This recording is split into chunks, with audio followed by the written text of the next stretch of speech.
광고가 잠깐 나올 수 있어요. 그런 서바이벌 게임 나온 거야. 재밌어 보여가지고 막상 다운받아서 해보면 광고랑은 진짜 말도 안 되게 다르잖아. 근데 에너지 하베스팅. 사전적 의미는 에너지 수확입니다. 버려지는 자투리 에너지를 수확해 전력으로 재사용하는 기술을 뜻하죠. 잡았네. 그렇다면 수확할 가치가 있는 버려지는 에너지란 무엇이고 또 그 양은 어느 정도일까요? 운동할 때 몸에서 배출하는 열 에너지는 최대 700와트. 성인 한 명이 걸을 때마다 발생하는 진동 에너지는 0.1에서 0.3와트. 매일 아침 저녁으로 샤워를 하거나 화장실 변기에 물을 내리는 경우 40 마이크로리터당 0.4 밀리와트의 에너지가 생성됩니다.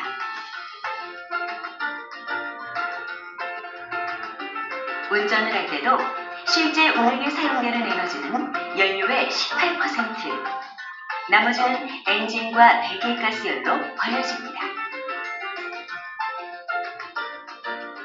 휴대전화 기지국이나 방송국에서도 보이지 않지만 많은 양의 전자파가 발생하는데요. 사람의 움직임뿐만 아니라 현대인의 삶을 구성하는 다양한 기계 에너지는 새로운 에너지를 생산할 수 있는 힘을 가지고 있습니다. 에너지 하베스팅 기술은 우리 생활 주변에 있는 버려지는 에너지, 그러니까 열 에너지 또는 뭐 빛 에너지, 또 진동 에너지, 이런 버려지는 에너지를 우리가 쓸 수 있는 유용한 전기 에너지로 변환하는 기술입니다. 최근 들어서 많은 전자기기들의 소비 전력이 낮아지고 있고, 그렇기 때문에 적은 전력의 에너지도 우리가 유용한 에너지로 쓸 수 있게 됩니다. 우리 주위에 널려있는 게 다 에너지더라는 거죠. 이 에너지들 중에 전기 에너지를 사람들이 가장 쉽게 사용할 수 있습니다. 그래서 그 많은 버려져 있는 에너지들을 다 전기 에너지로 바꾸게 된다면 우리는 훨씬 더 윤택한 생활을 할 수 있지 않을까. 실제로 브라질의 한 축구장에선 앞전 타일을 설치해놓고 선수들의 움직임을 전기 에너지로 모아 야간 가로등 전력으로 사용하고 있고요.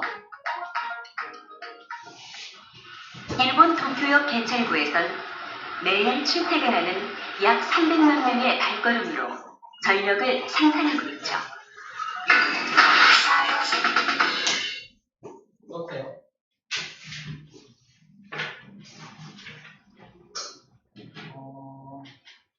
방금 얘기한 게 이제 에너지 하베스팅. 그래서 최근에 다음 장이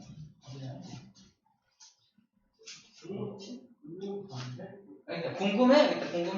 에너지 수학을 하베스팅이라고 되게 콩글리시를 써놨는데 원어민가로 얘기해줄까요? 괜찮아요? 아무튼 수학하다라고 하는 그 영어 단어가 있죠. 그 단어를 가지고 하베스팅이라고 말했던 것 같아요. 심하게 말하면 이런 거야. 미래의 휴대폰은 에너지를, 그러니까 되게 적은 전기 에너지로 이제 휴대폰을 사용할 수 있다고 친다면, 아까 우리 체온이 만들 수 있는 전기 에너지가 700W란 말 들었어요?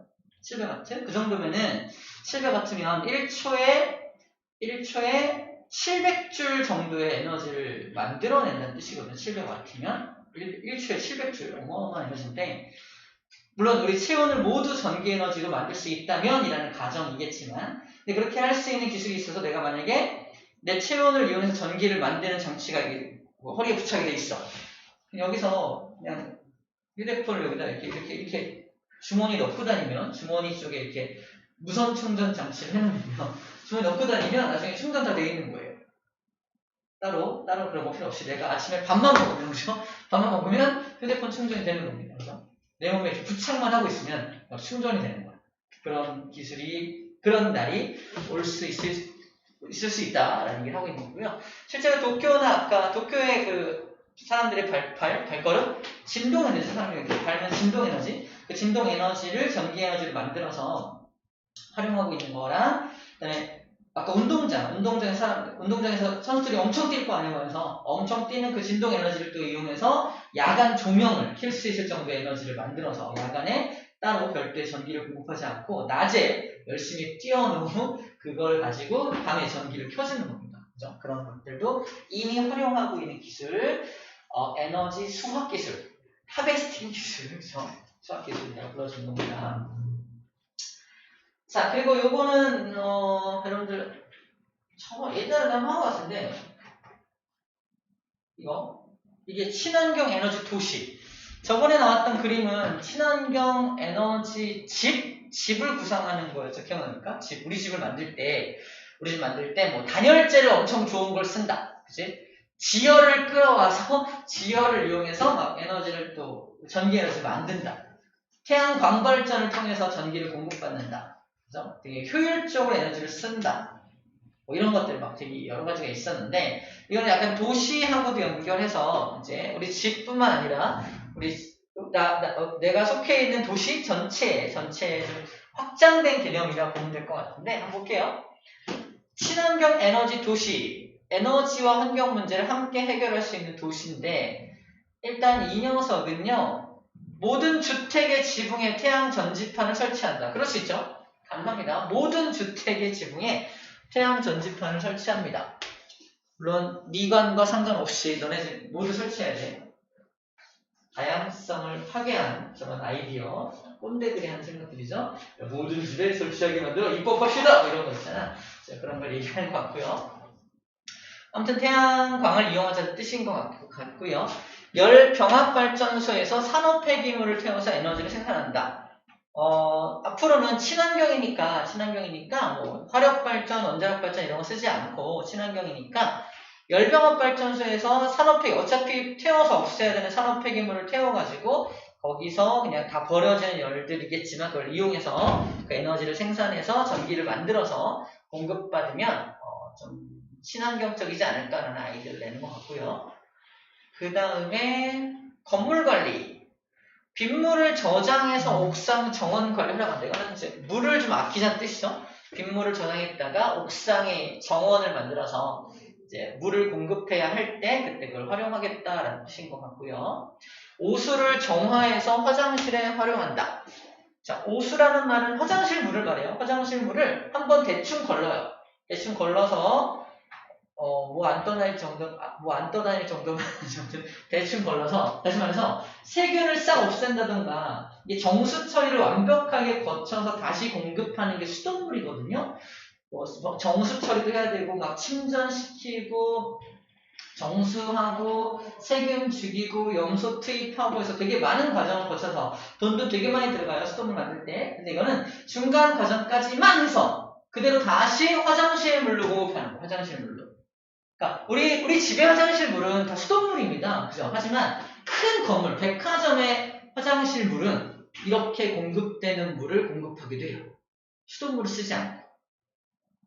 이걸 중수라고 하는데 완벽한 정수 과정을 거치지 않고 중간 과정까지만 해서 대충 걸러서 이걸 다시 이제 화장실 물로만 사용하게끔 공급하는 물입니다. 그죠? 물론 변기 쪽에만 공급이 돼요. 따로따로. 손 씻는 물은 따로 공급되고 대충 분류를 해야겠죠. 그걸 잘 해서 하는 것들을 이렇게 말합니다. 화장실 활용한다는 말이 바로 그런 말이에요. 써놓을까요? 이거 중수라고 해요. 중수. 중수를 만들어서 화장실 활용한다. 이걸 이제 응용하고 있는 게 대형 건물 지을 때 전부 화장실 물에다가 수돗물을 사용하지 않고 이런 중수를 활용하는 방법들을 이용하고 있습니다. 자, 그 다음에 주거용 공간은 남쪽 배치한다. 이건 뭐 당연하죠. 지금 다 이렇게 하고 있죠. 거의 대부분 남향으로 설치를 하면은 태양빛이 많이 들어오니까 그래서 많은 난방을 할 필요 없죠. 열 교환기가 부착된 환풍기를 설치한다. 열 교환기가 이거예요. 환기할 때 건물 안과 밖의 공기의 열을 교환해서 실내 온도를 조절하는 어떤 특별한 장치겠네요. 그런 장치를 설치해서 실내 온도가 잘 조절될 수 있도록 도와주는 장치, 특별한 환풍기네요. 자, 그것들을 설치하면 좋겠다라는 얘기를 하고 있는 거고, 건물 외벽에 단열재 또 얘기하고 있네요. 외벽에 단열재를 고효율 단열재를 사용하고요. 채광도 잘 되는 3중 유리창을 사용해서 3중 유리창이면 유리가 3개잖아. 가운데 공기층이 2층이 생기니까 공기가 굉장히 좋은 단열재라고 했죠. 공기층이 2층이나 생기니까 단열 효과가 되게 뛰어나게 되겠네요. 자, 그런 것들을 활용하겠다. 아이디어 드리고요. 교통정책. 자, 모든 도로입니다. 모든 도로. 모든 도로는 보행자, 자전거 통행자에게 우선권을 준다. 이건 정책적인 내용인데 굉장히 좀 이상적인 내용이에요. 이상적인 내용. 이상적으로 만약에 교통정책으로 우리나라 전체에 보행자나 자전거 통행자에게 우선권을 무조건 줘. 신호와 상관없이. 다시 말해서 자동차를 몰고 가는데 신호등이 없어. 사람이 지나가네? 무조건 서 있어야 돼. 좀에더 움직이면 벌금. 갈라 그러는데 자전거와 서 있어야 돼. 좀만 움직이면 벌금. 이런 정책을 쓰면 이 자동차 운전자는 어떤 생각을 할까? 에이 더러워서라도 자전거 타고 다녀야지. 그죠? 이런 생각을 할 거 아닙니까? 정책적으로 약간 이런 환경 오염물질을 발생시키는 어떤 그런 장치를 타고 다니는 사람들에게 약간의 불합리함을 주는 거예요.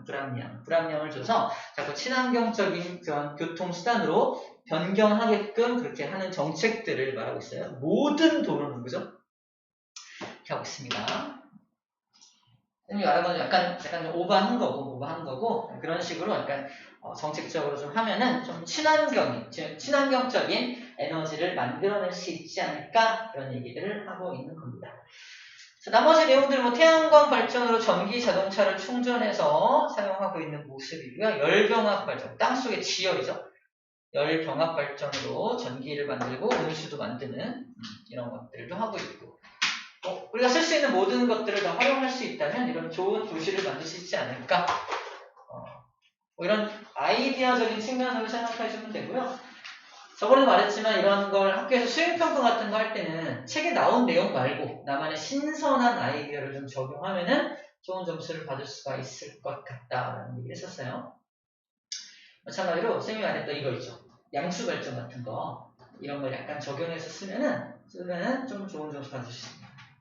정책적으로 낮과 밤의 전기 에너지 요금 차이가 있는 것들은 책에 나와 있지 않잖아. 그러니까 이걸 좀 적용해서 친환경 에너지 도시를 좀 더 업그레이드 할 수 있다면 좀 더 좋은 점수를 받을 수 있지 않을까 생각이 드네요. 좋습니다. 자, 마지막 적정기술. 아까 처음에 봤던 영상이죠? 적정기술 영상. 되게 아까 체크하라고 했던 게 과학기술 혜택에서 소외된 사람들. 그러니까 우리는 아니고 약간 좀 못 사는 나라들, 그 사람들의 삶의 질을 개선할 수 있는 기술들을 적정기술이라고 하는데 여러 가지 조건들을 고려해보고 그 지역에서 만들 수 있어야 되고, 그 다음에 대량 생산하지 않아도 소규모로도 만들 수 있어야 되고요. 친환경적이어야 하고 이런 것들을 얘기해주고 있습니다. 생명빨대는 아까도 봤지만 이거로 이제 생명빨대로 물을 먹으면 아무리 더러운 물이라도, 진짜 썩은 물이라도, 거의 썩은 물이라도 거기 있는 모든 세균도 다 걸러내고 모든 물도 필터를 통해서 다 걸러내가지고 되게 신선한 물이 나온다고 해요. 생명빨대를 그래서 생명빨대가 근데 개발되기 전에는 아프리카 같은 곳은 내륙지방 같은 경우는 바다나 강으로부터 거리가 되게 멀기 때문에 물을 얻기가 너무 힘들다고 해요.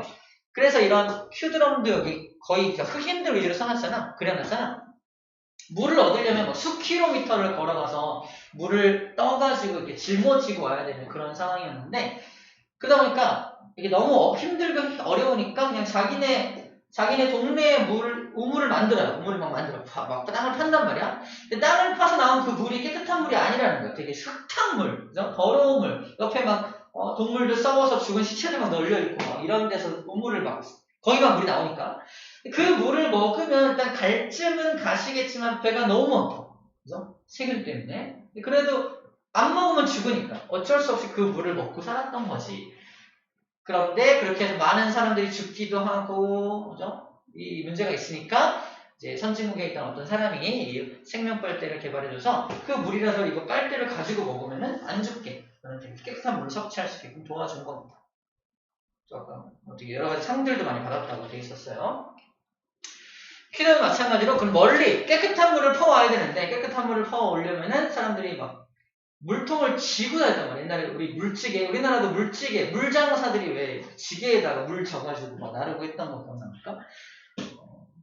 쌤이 살던 시대는 그렇지 않았어요. 쌤도 여러분들과 비슷한 아주 세대예요.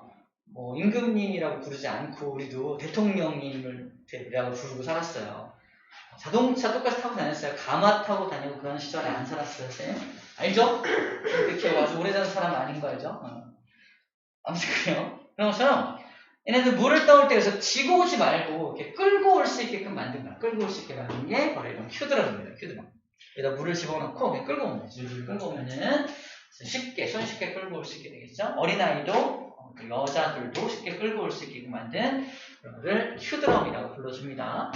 페트병 정도 아까 얘기했던 내용이고 여기 빠져있는 게 하나 있는데 이거는 조금 웃긴 건데 축구공 세탁기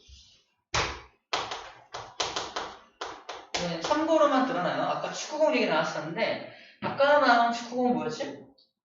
축구공을 막 참 뭐였지 아까는? 전기 만들었나? 낮에 맞아. 부품 막 차가지고 그 안에서 물질들이 전기 에너지 만들어서 저장하고 있다가 밤에 이렇게 딱 놓고서 불 켰었죠? 그렇게 전기 만드는 것도 있지만 이거는 되게 단순한 건데 엄마가 축구공을 이만한 걸 이제 갖고 오게 한 다음에 거기다 빨래를 넣어요. 빨래를 넣고 세제 넣고 놀아라. 애들이 막 차고 놀고 하면 이제 자동으로 드럼 세탁기 같은 효과가 나타나서 빨래가 되는 거지. 뭐 그런 것들도 약간의 적정 기술이라고 소개하는 곳이 있었어요. 그래서 잠깐 소개해 드립니다. 축구공 세탁기. 축구공이 좀 커요. 좀 커요. 빨래를 많이 넣어야 되니까 큰 축구공을 가지고 하는 것도 본 적이 있습니다. 선생님이 알고 있는 건 다 전수해 주셨습니다. 개념학의 문제를 풀어볼게요. 다 했습니다.